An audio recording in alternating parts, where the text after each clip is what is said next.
नमस्ते, आप सुन रहे हो जॉब वैकेंसी 10। जब भी कोई असिस्टेंट प्रोफेसर और एसोसिएट प्रोफेसर और प्रोफेसर के लिए वैकेंसी निकलता है तो सबसे पहले हमारा काम है कि आप तक वो नोटिफिकेशन पहुंचाना सही इन्फॉर्मेशन के साथ। हम बेहतरीन तरीके से आपको समझाने की कोशिश करेंगे और नोटिफिकेशन के बारे में जानकारी देंगे। तो चलिए जानते हैं आज का नोटिफिकेशन कहाँ से दिया हुआ है। देखिए, ये नोटिफिकेशन जारी हुआ है श्री विश्वकर्मा स्किल यूनिवर्सिटी से। और ये नोटिफिकेशन किस आधार पर जारी हुआ है? नया जो यूजीसी का गाइडलाइन आया था, जो नेट और पीएचडी नहीं होगा फिर भी आपका प्रोफेसर के लिए आप प्रैक्टिस कर सकते हो, उसी आधार पर ये नोटिफिकेशन जारी हुआ है। तो वही लोग आप इधर एप्लीकेशन डाल सकते हो जो कि नेट और पीएचडी नहीं है। तो यूजीसी का जो नया गाइडलाइन आया था, मैं पिछले वीडियो में बताया था, अगर नहीं देखा तो ज़रूर देख लीजिएगा। तो नया गाइडलाइन के आधार पर ये नोटिफिकेशन आया हुआ है। तो अगर आप नोटिफिकेशन में जाओगे तो आपको बहुत सारा पोस्ट नहीं मिलेगा, कुछ ही पोस्ट मिलेगा। नंबर 4 ही पोस्ट निकला हुआ है और ये आपका पोस्ट है engineering, IT management, agriculture, humanities, entrepreneurs. इसमें आपका एक्सपीरियंस चाहिए और आपका जो वैकेंसी होगा और नंबर 4 है। ठीक है, आपका टेन्योर अगर देखोगे तो टेन्योर क्या होगा, 1 साल का होगा। और रिम्यूनरेशन क्या होगा, यूजीसी का जो पे स्केल होता है प्रोफेसर का, मतलब लेवल 14 का, तो वही पे स्केल आपको मिलेगा। अगर आप टेन्योर पे यूजीसी का जो नया गाइडलाइन आया हुआ है तो टेन्योर 1 साल के बाद, 1 ईयर के बाद आप एक्सटेंड कर सकते हो एज पर यूजीसी गाइडलाइन। तो वो आपका यूनिवर्सिटी और कॉलेज के ऊपर होगा, आपका एक्सपीरियंस के हिसाब से होगा। तो 3 to 4 ईयर्स का एक्सटेंड हो सकता है, तो उसके बारे में हम जानेंगे।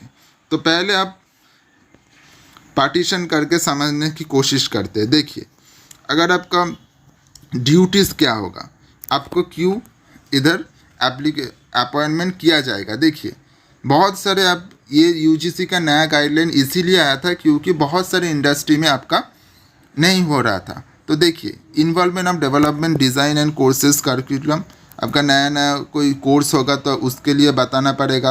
आपका जो इंडस्ट्री में क्या हो रहा है ये सब जानकारी देना पड़ेगा। ठीक है, आपका एलिजिबिलिटी क्या होगा। देखिए, एलिजिबिलिटी आपका बहुत ही सिंपल है, आपका 15 ईयर्स का एक्सपीरियंस चाहिए। ठीक है, तो यही आपका यूजीसी का जो नया गाइडलाइन आया हुआ था उसी के आधार पर है। ये आपका किसी भी फील्ड में जो पहले बताया हुआ था उस फील्ड में, किसी भी फील्ड में आपका 15 ईयर्स का एक्सपीरियंस होना चाहिए, तब भी आप एलिजिबल होंगे कि प्रोफेसर ऑफ प्रैक्टिस के लिए होंगे।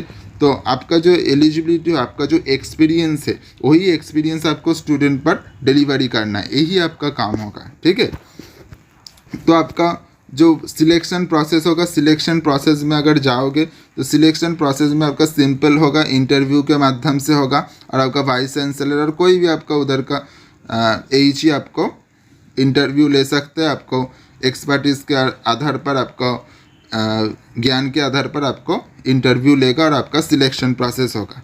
ठीक है, तो अब अगर इधर आओगे तो देखोगे कि कहाँ एप्लीकेशन आपको डालना है।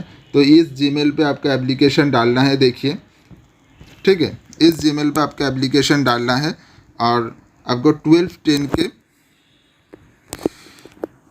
रिज्यूमे के आधार पर आपको कौन से आपको सपोर्टिंग डॉक्यूमेंट्स चाहिए, ये आपको पूरी पीडीएफ में पढ़ने के बाद मिलेगा। तो अब अपनी एंड से वो पढ़ लीजिएगा, हमारा काम है बस इंफॉर्मेशन आप तक पहुंचाना। तो अगर आप, ये है आपका ऑफिशियल वेबसाइट। अगर आप ऑफिशियल वेबसाइट में कैरियर ऑप्शन में आओगे तो कैरियर ऑप्शन में आपको बहुत सारा नोटिफिकेशन मिलेगा। तो आपका नोटिफिकेशन जो इधर आपको जो मिलेगा, देखिए, advertisement of engagement of professor of practice. Advertisement number में इसीलिए नोट करने के लिए कह रहा था क्योंकि आपका एडवर्टीजमेंट नंबर देख कर ही आपको वो नोटिफिकेशन मिलेगा। अगर आप इधर क्लिक करोगे तो आपको पूरा पीडीएफ मिलेगा, कैसे आपको एप्लीकेशन डालना है, आपका पूरा जानकारी मिलेगा। अपनी एंड से पढ़ के उसे समझ के ठीक तरीके से आप एप्लीकेशन डाल सकते हो। ठीक है, तो ये आपका पूरी आज का नोटिफिकेशन का प्रोसेस। अगर आप चैनल को सब्सक्राइब कीजिएगा तो सबसे पहले नोटिफिकेशन आप तक ज़रूर पहुँचेगा। Thank you.